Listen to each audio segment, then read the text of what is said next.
Hello everyone, welcome to my YouTube channel RKITI। दोस्तों, आज हम डीसी मोटर का जो भी निम्न असाइनमेंट में क्वेश्चन है उसका हम डिस्कशन करेंगे विथ आंसर। क्योंकि ये एग्ज़ाम से पहले है तो क्वेश्चन आंसर का बस प्रैक्टिस होगा। डिटेल्स वीडियो हम डाल रहे हैं तो आप लोग हमारे चैनल से ज़रूर जुड़ जाइए। जो भी इलेक्ट्रीशियन के छात्र हैं उनके लिए यह चैनल डेडिकेटेड है। तो आज देखेंगे इसमें डीसी मोटर। तो डीसी मोटर क्या होता है? जो डीसी मोटर होता है स्टूडेंट, वह करता है इलेक्ट्रिकल एनर्जी को मैकेनिकल एनर्जी में चेंज करता है ना। जैसे डीसी मोटर क्या करते हैं, हम सप्लाई देते हैं तो हमारा उसे मैकेनिकल में कन्वर्ट कर देता है ना। तो डीसी मोटर में जो इसका डीसी जनरेटर जो होता था मैकेनिकल को इलेक्ट्रिकल में करता था, लेकिन यह उसका उल्टा होता है। यह इलेक्ट्रिकल को मैकेनिकल में कन्वर्ट करता है। ठीक है। और जो इसमें जो सूत्र होता है उसमें ईएमएफ बराबर होता था और इसमें बैक ईएमएफ बराबर N/P⁴Z/68 होता है। ये ईएमएफ आ जाता है। इसमें आर्मेचर वाइंडिंग में एक वोल्टेज उत्पन्न होता है जिसे बैक ईएमएफ कहते हैं, है ना। आर्मेचर जो वाइंडिंग होता है उसमें एक वोल्टेज उत्पन्न होता है, उसी को हम बैक ईएमएफ कहते हैं, है ना। और ठीक उसी प्रकार इसमें भी स्टेटर और रोटर होता है। ठीक है। तो चलिए दोस्तों, क्वेश्चन का हम देखते हैं।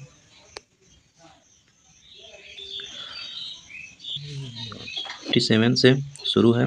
56 से पहले हम डीसी जनरेटर का एनालिसिस कर चुके हैं। आप लोग वीडियो जरूर से देख लीजिएगा, नहीं देखें तो चलिए 57 क्वेश्चन देखते हैं। आर्मेचर वाइंडिंग प्रतिरोध को मापने के लिए किस उपकरण का प्रयोग किया जाता है? ए मैगर, बी मल्टीमीटर, सी सीरीज टाइपोमीटर, डी केल्विन ब्रिज। तो दोस्तों, जो मैगर होता है, मैगर का high resistance, very high resistance मापने के लिए प्रयोग किया जाता है। यहाँ आर्मेचर वाइंडिंग का है तो वह जो राइट आंसर हो जाएगा ऑप्शन डी हो जाएगा, केल्विन ब्रिज। केल्विन ब्रिज का प्रयोग जो होता है आर्मेचर रेजिस्टेंस मापने के लिए प्रयोग किया जाता है। ऑप्शन डी सही हो जाएगा। अगला क्वेश्चन देखते हैं। क्वेश्चन नंबर 58 है। शॉर्ट और ओपन सर्किट के लिए आर्मेचर वाइंडिंग का परीक्षण करने के लिए किस उपकरण का उपयोग किया जाता है? 4 ऑप्शन है, tong tester, internal growler, external growler, digital multimeter. तो दोस्तों, शॉर्ट और ओपन सर्किट के लिए ऑप्शन सी हो जाएगा, एक्सटर्नल ग्रोवर। बाहरी ग्रोवर का उपयोग किया जाता है। इसके द्वारा शॉर्ट और ओपन सर्किट के लिए आर्मेचर वाइंडिंग का टेस्ट किया जाता है। ऑप्शन सी सही हो जाएगा, एक्सटर्नल ग्रोवर। चलिए अगला क्वेश्चन देखते हैं। ये फिगर दिखाया गया है, डीसी मोटर की कौन सा विधि है, मतलब कंट्रोल, कौन सा गति कंट्रोल विधि है, इसका नाम बताना है। ऑप्शन 4 दिया है, field diverter, method, field tapping method, voltage control method, चौथा है आर्मेचर डाइवर्टर मेथड। तो दोस्तों, राइट आंसर ऑप्शन डी हो जाएगा, आर्मेचर डाइवर्टर मेथड, है ना। ऑप्शन डी बिल्कुल सही हो जाएगा, याद रखेंगे। डीसी फील्ड कॉइल के लिए किस वाइंडिंग तार का उपयोग किया जाता है? तो which winding wire is use for DC field coil. तो डीसी तार कॉइल के लिए सुपर एनिमल्ड कॉपर वायर प्रयोग किया जाता है। ऑप्शन ए सही हो जाएगा, सुपर एनिमल्ड कॉपर वायर है। डीसी मोटर की गति की गणना करने के लिए किस सूत्र का उपयोग किया जाता है? तो यन समानुपाती EB/φ होता है ना। तो ऑप्शन ए सही हो जाएगा, N बराबर EB/φ। अगला क्वेश्चन देखते हैं। 4 पोल डीसी मोटर के आर्मेचर में डुप्लेक्स लैप वाइंडिंग में कितने समांतर पथ होते हैं, है ना। तो 4 पोल है, P बराबर 4 पोल है। मोटर की आर्मेचर में डुप्लेक्स लैप वाइंडिंग है, तो डुप्लेक्स लैप वाइंडिंग, है ना। तो इसका राइट आंसर ऑप्शन ए हो जाएगा 2। ठीक है। चलिए अगला क्वेश्चन देखते हैं। अगला क्वेश्चन है, डीसी मोटर में आर्मेचर के घूमने की दिशा कौन सा नियम निर्धारित करता है? डीसी मोटर में आर्मेचर के घूमने की दिशा कौन सा नियम निर्धारित करता है? पहला है राइट हैंड ग्रिप रूल, दूसरा राइट हैंड पाम रूल, तीसरा फ्लेमिंग लेफ्ट हैंड रूल, चौथा है फ्लेमिंग राइट हैंड रूल। तो अभी इससे पहले डीसी जनरेटर पढ़े थे, तो डीसी जनरेटर में राइट हैंड रूल था, है ना। ये डीसी मोटर है तो इसमें फ्लेमिंग लेफ्ट हैंड रूल हो जाएगा। ऑप्शन सी बिल्कुल सही हो जाएगा। क्वेश्चन नंबर 64 है, डीसी मोटर का क्या नाम है। आगे दिखाया गया है, ये डीसी मोटर का क्या नाम है। पहला डीसी शंट मोटर, दूसरा डीसी सीरीज मोटर, तीसरा डीसी डिफरेंशियल कंपाउंड मोटर, चौथा डीसी क्यूमुलेटिव कंपाउंड मोटर। तो दोस्तों यहाँ देखिए सप्लाई डीसी सप्लाई है, यहाँ पैलर में आर्मेचर के पैलर में एक क्या बाइंडिंग जुड़ी हुई है ना। तो ये देखने से साफ जाहिर होता है कि समांतर में अगर रहता है तो डीसी शंट मोटर हो जाता है ना। अगर आर्मेचर के समांतर में होता है तो डीसी शंट मोटर होता है। ऑप्शन ए सही हो जाएगा। क्वेश्चन नंबर 65 देखते हैं, डीसी मोटर में करंट की दिशा किस नियम से निर्धारित की जाती है।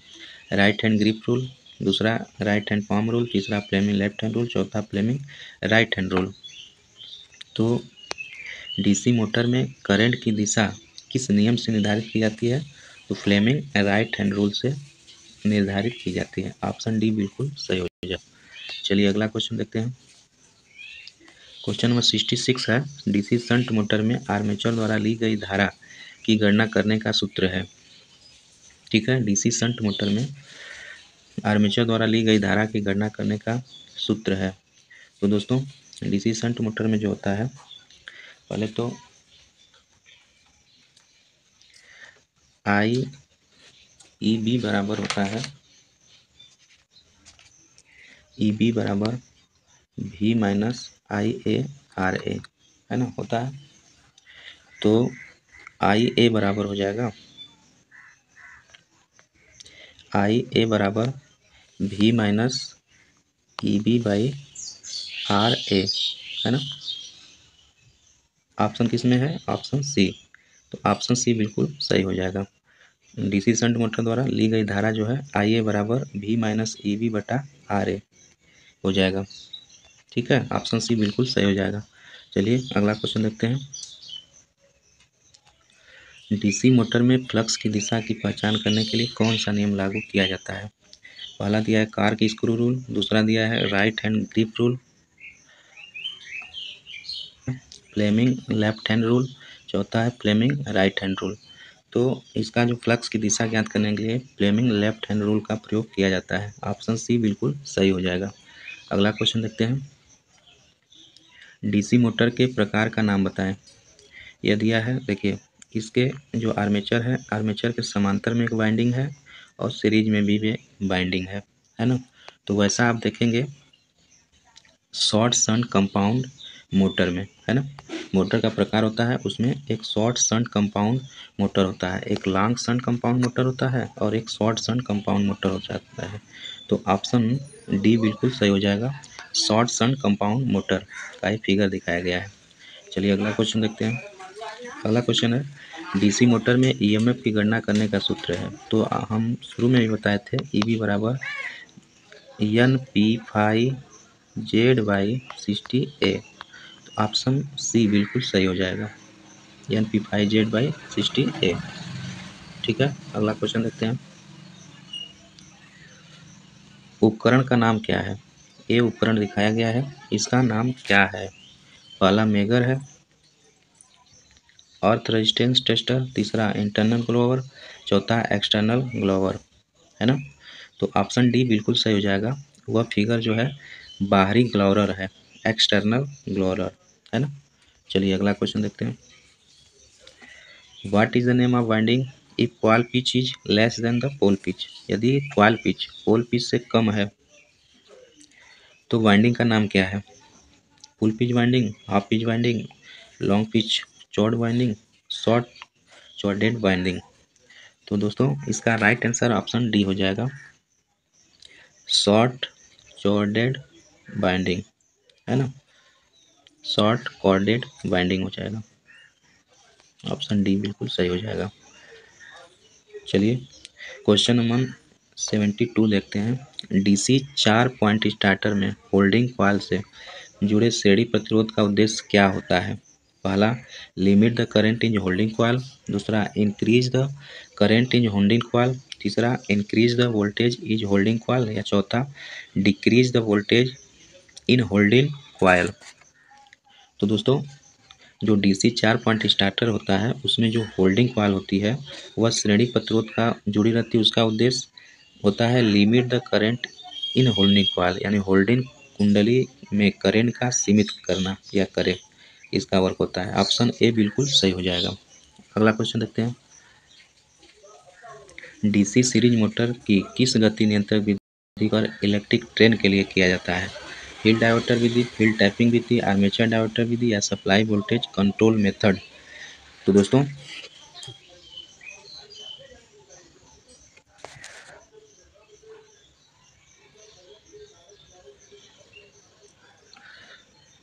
तो इसका प्रयोग field diverter Vidhi, option A बिल्कुल सही हो जाएगा। फील्ड डायवर्टर मेथड का प्रयोग किया जाता है डीसी सीरीज मोटर को इलेक्ट्रिक ट्रेन के लिए किया जाता है। अगला क्वेश्चन देखते हैं। शंट फील्ड कॉइल को डीसी 3 पॉइंट स्टार्टर में होल्डिंग कॉइल के साथ सीरीज में क्यों जोड़ा जाता है? चार ऑप्शन है। Increase the holding coil current, दूसरा decrease the holding coil current, तीसरा protect the shunt field from over current, या चौथा protect the motor in case of open in shunt field, है ना। तो राइट आंसर ऑप्शन डी हो जाएगा, protect the motor in case of open in shunt field. Shunt field कुंडली खुले होने की स्थिति में मोटर को सुरक्षित रखें। तो ऑप्शन डी बिल्कुल सही हो जाएगा। चलिए अगला क्वेश्चन देखते हैं। डीसी मिश्रित मोटर में आर्मेचर धारा दिशा को बदलकर केवल घूर्णन की दिशा क्यों बदली जाती है?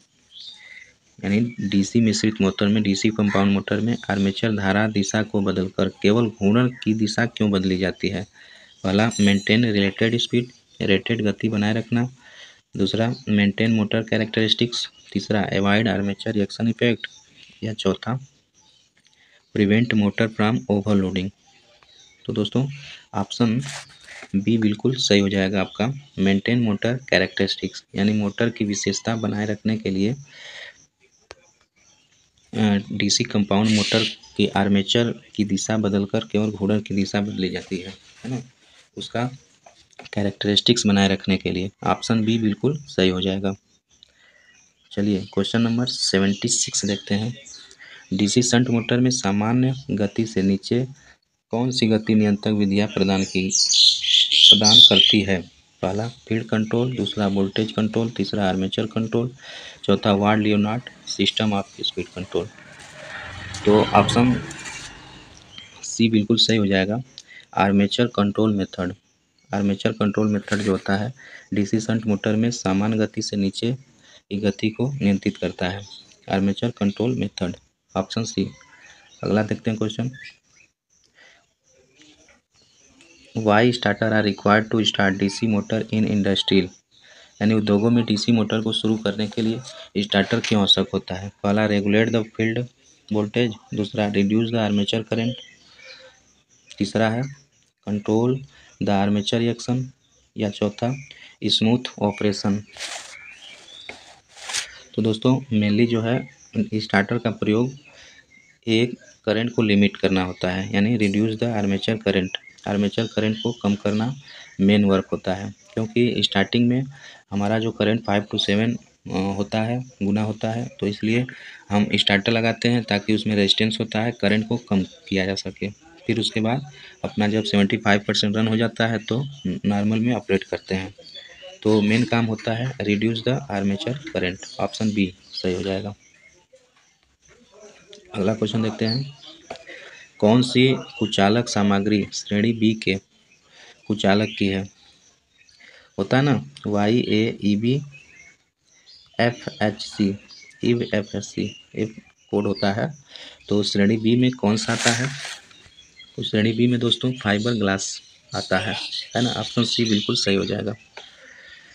अगला है श्रेणी ए इंसुलेशन का तापमान कितना होता है?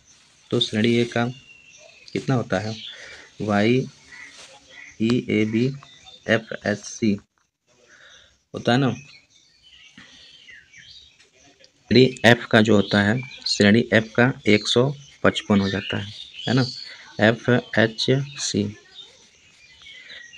एच का 180 होता है और सी का 200 के ऊपर होता है ना।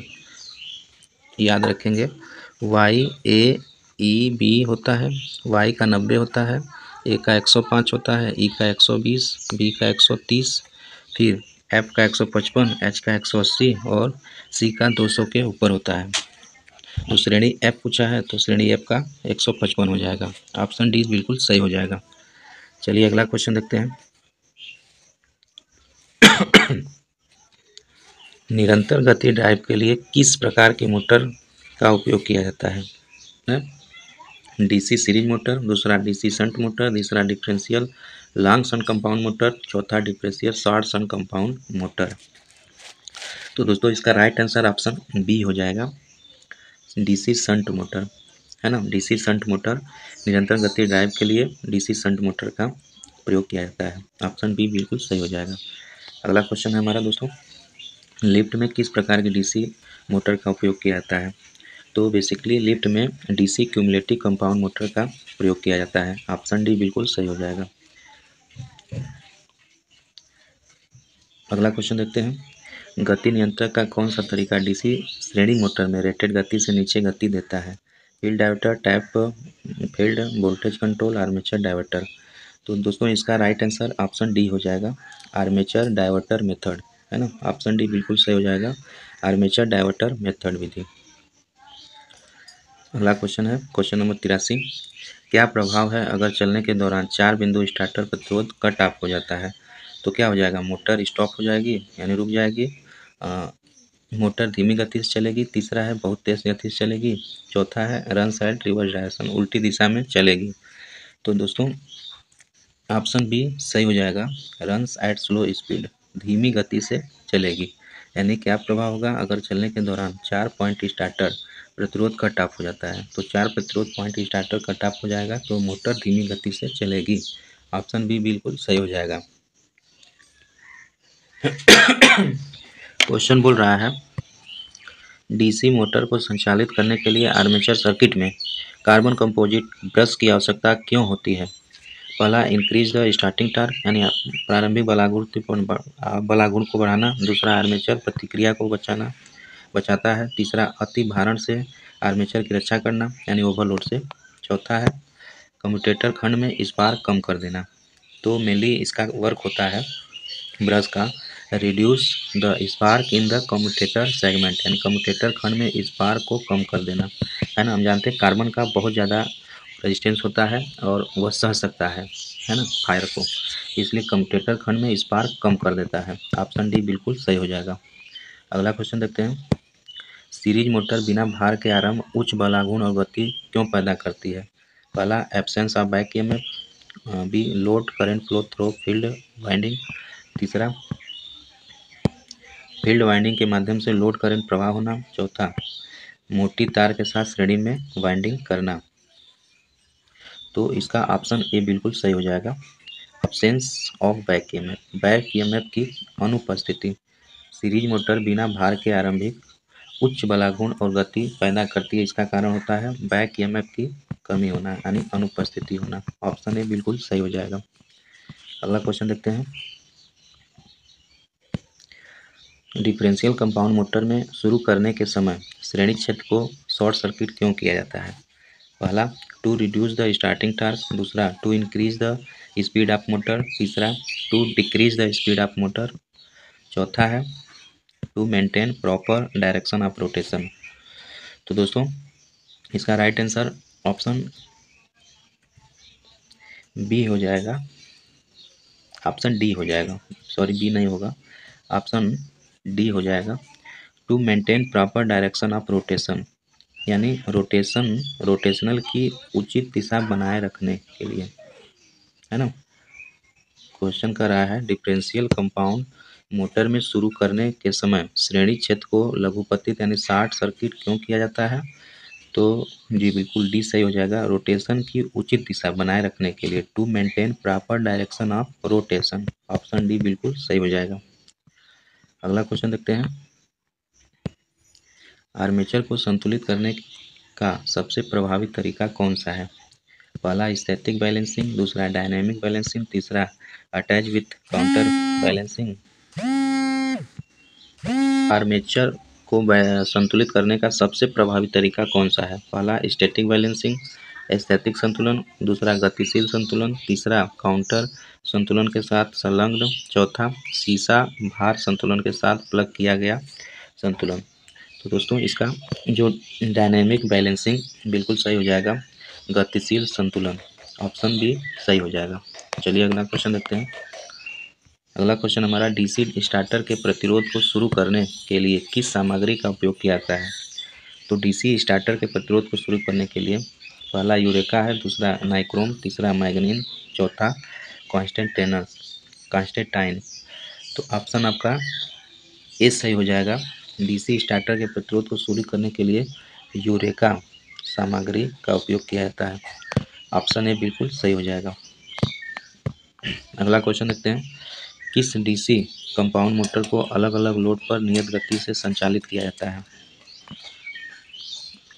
ऑप्शन पहला है डिफरेंशियल लॉन्ग शंट, दूसरा क्यूमुलेटिव लॉन्ग शंट, तीसरा डिफरेंशियल शॉर्ट शंट, चौथा क्यूमुलेटिव शॉर्ट शंट, है ना। तो दोस्तों इसका राइट आंसर ऑप्शन बी हो जाएगा, क्यूमुलेटिव लॉन्ग शंट, यानी संचयी लंबे शंट, क्यूमुलेटिव लॉन्ग शंट। अगला क्वेश्चन है,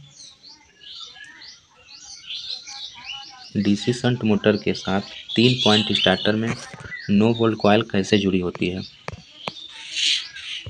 पहला सीधे आपूर्ति से जुड़ा होता है, दूसरा आर्मेचर के साथ श्रेणी में, तीसरा आर्मेचर के साथ समांतर में, या चौथा आर्मेचर के साथ शंट फील्ड के साथ श्रेणी में जुड़ा होता है।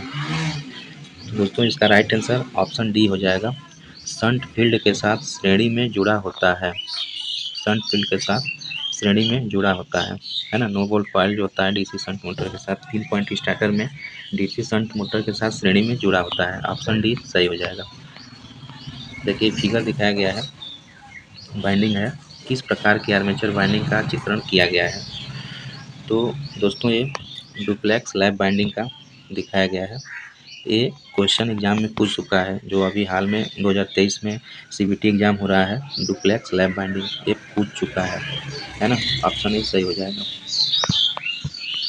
अगला क्वेश्चन है, आर्मेचर के लिए कौन सा ग्राउलर परीक्षण सचित्र है? ये कौन सा ग्राउलर है ना।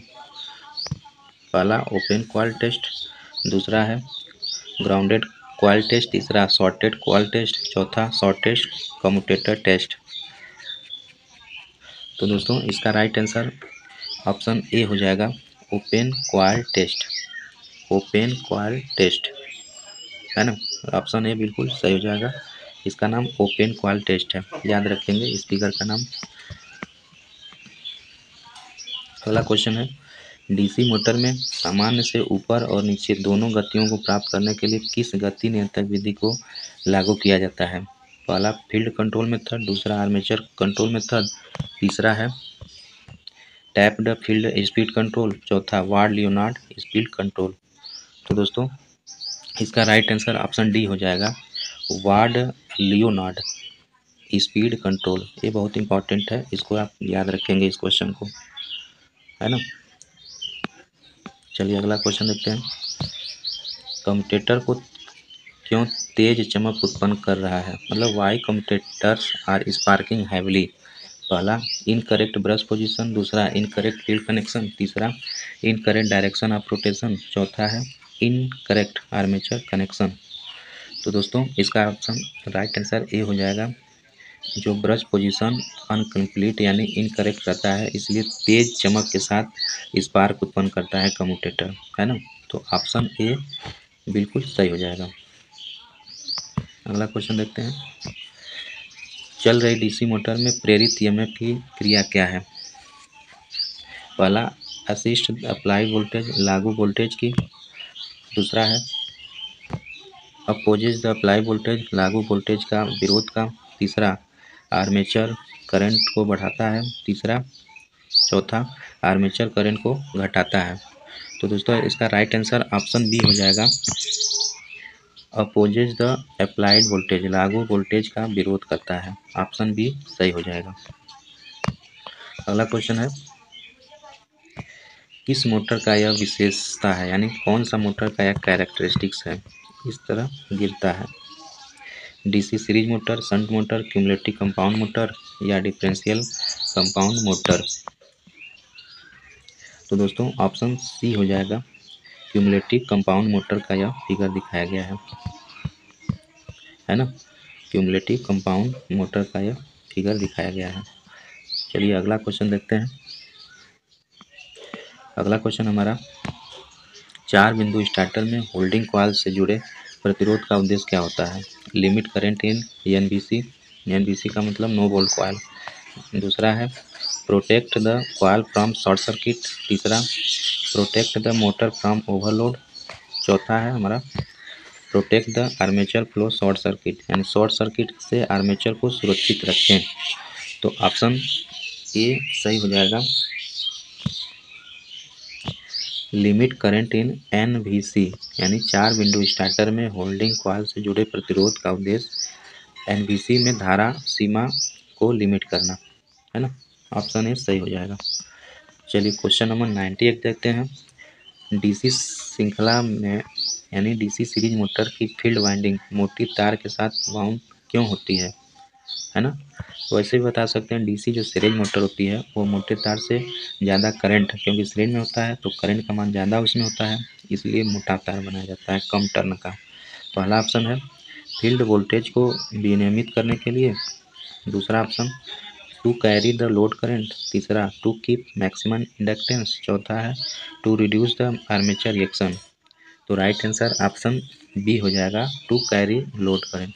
तो लोड करंट को ज़्यादा ले जाती है ना, इसीलिए मोटा तार बनाया जाता है। दोस्तों इसका ऑप्शन सी, कर्तनी मशीन के लिए कौन सी प्रकार की डीसी मोटर उपयुक्त होती है।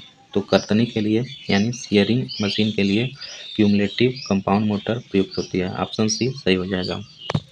अगला क्वेश्चन देखते हैं,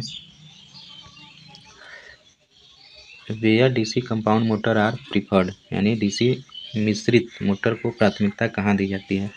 constant load requirement, constant speed requirement, या तीसरा है हाई स्टार्टिंग टार्क रिक्वायरमेंट, या चौथा constant speed under varying load require. तो दोस्तों इसका राइट आंसर ऑप्शन डी हो जाएगा, constant speed under varying load requirement, यानी अलग अलग लोड आवश्यकताओं के अनुसार नियत गति से इसका प्रयोग होता है ना। ऑप्शन सी, ऑप्शन डी बिल्कुल सही हो जाएगा। अगला क्वेश्चन देखते हैं। क्वेश्चन नंबर 102 है, डीसी मोटर के लिए स्टार्टर की क्यों आवश्यकता होती है। तो मेनली इसका क्या होता है, limit the armature current. Option D बिल्कुल सही हो जाएगा, करंट को कम करने के लिए, लिमिट करने के लिए। स्टार्टिंग में करंट ज़्यादा होता है, उसको कम करने के लिए प्रयोग किया जाता है डीसी मोटर में स्टार्टर।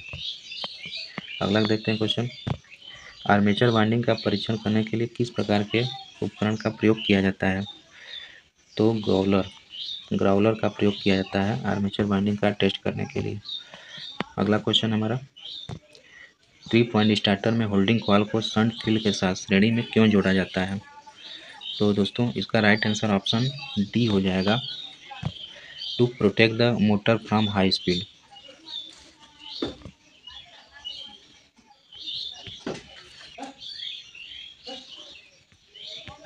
क्वेश्चन है, किसी यौगिक मोटर की विशेषताओं के बिना बदले DOR बदलने के लिए सबसे अच्छी विधि कौन सी है। चेंज आर्मेचर करंट डायरेक्शन, दूसरा चेंज शंट फील्ड डायरेक्शन, तीसरा change series field current direction, चौथा change the current in armature and shunt field. तो दोस्तों इसका राइट आंसर 100 ऑप्शन ए बिल्कुल सही हो जाएगा, चेंज आर्मेचर करंट डायरेक्शन, यानी आर्मेचर धारा की दिशा बदलने के लिए। ऑप्शन ए बिल्कुल सही हो जाएगा।